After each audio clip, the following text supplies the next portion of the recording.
match de barrage aller-retour pour ensuite être qualifié au match de poule. ñu ne Sénégal dafa war a dem football yi Madagascar jóge fa ñëw football Dakar dégg nga baax li mu la.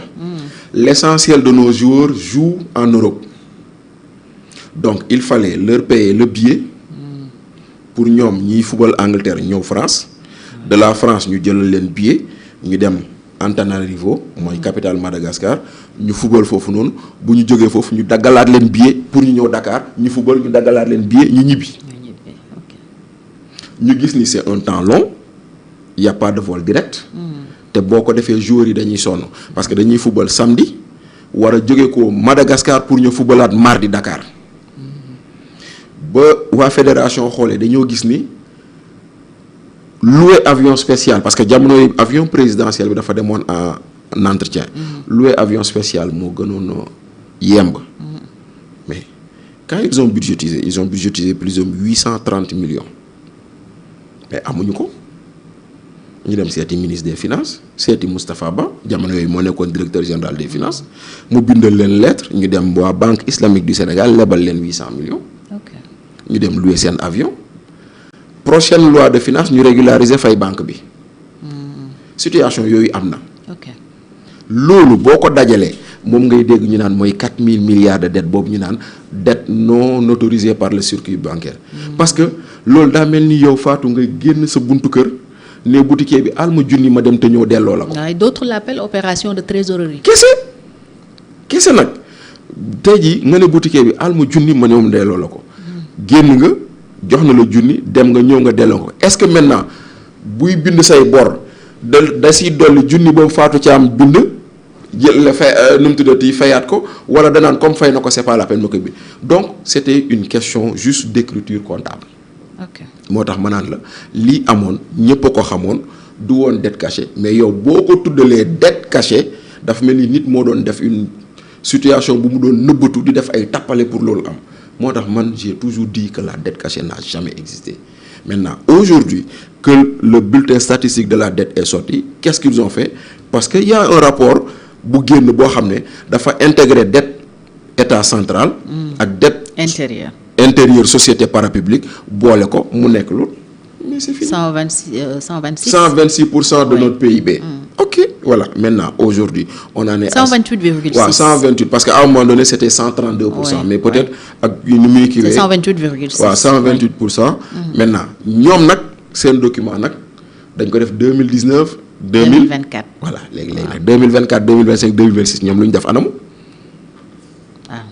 ñoom seen gestion moom anamu ñoom seen ay chiffres anamu donc s'il y a une question à leur poser pourquoi on s'est arrêté à 2024. pourquoi ñoom defuñu situation ba 2025 au moins parce que 2026 jeexagul. mais au moins 2024 et 2025 ñoom lu ñu leb anamu lu tax ñoom binduñu ko ci ay chiffres. xam nga tey jii nii bu ñu la waxee 128% alors que le rapport Mazars dans un premier temps nous parlait de 132% est-ce que du loolu moo tax ñoom dugaluñ ko. moo tax nag après dama la naan le débat sur la dette il existe maintenant après le problème c'est pas dette bi nu mu toll mais comment tu fais par rapport à bor aayul. mais lan nga def ci bor bi lañ lay laaj. waaw fu bor bi dugg. fu bor bi dugg ñi fi jógee leb nañ tabax nañ. ñi fi toog ñu ngi leb te tabaxuñu. ñi fi toog ñu ngi leb te trottoir sax peinturuñu ko.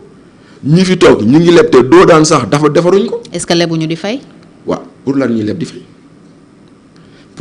di fay parce que bu fekkoonte ne liggéey nañ économie bi mu ngi dox duñ leb di fay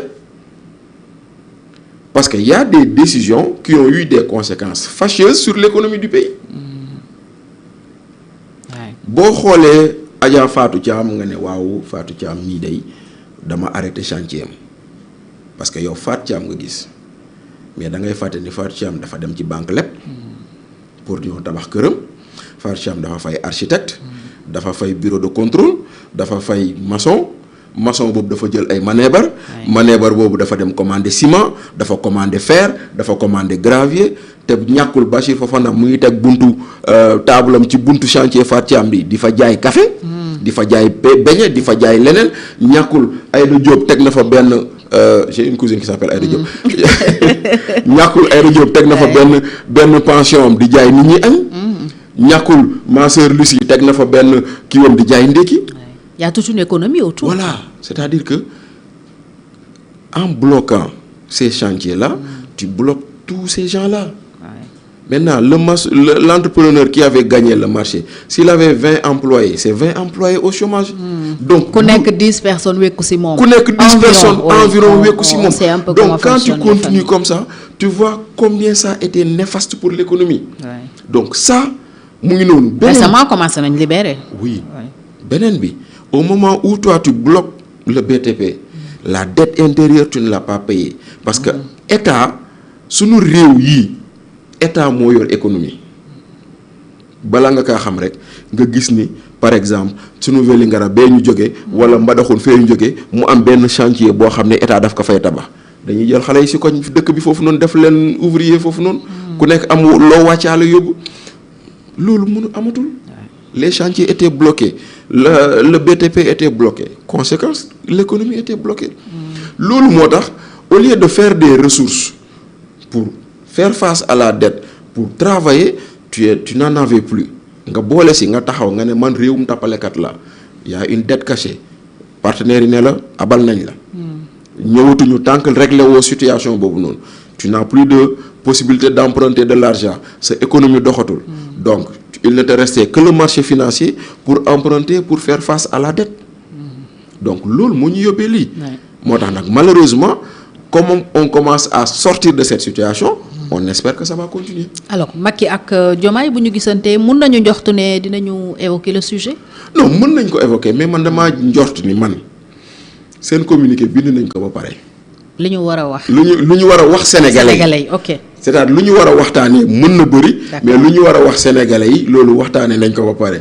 que le président était venu solliciter le soutien du Sénégal au Conseil des Nations, au secrétaire des Nations Unies, le président de la République, etc. Lui également, etc. Il mettra à disposition du président une équipe qui va l'accompagner. Équipe de campagne, équipe peut-être. De campagne, et puis, paf, tout le monde est content. Mais l'eau, mën na am ñu waxtaanee leneen loo xam ne doo ko dégg. mën na am ñu waxtaanee ni Macky bu ma la soutenir nga dem Nations Unies bu may wut deuxième mandat nag ma jàppale. waaw wala APR def balaa terre. wala APR def balaa terre. ñu ngi jëm si ay joutes aussi. waaw ñu ngi jëm ci ay voilà mais xam nga loolu même bu dee waxtaanee nañ ko. waaw mën nañ jot ni mën na bokk seen waxtaan. mais kenn du fësal loolu. dinañ fësal loo xam ne rek c'est comme on dit c'est le politiquement correct. Voilà après ça va continuer. Ouais. Alors Ousmane Sonko moom tam mi ngi continuer activité politique am def na une déclaration boo xam ne ba tey ñu ngi koy commenter Mbacké wax fa wax yu bëri d'ailleurs y a une plainte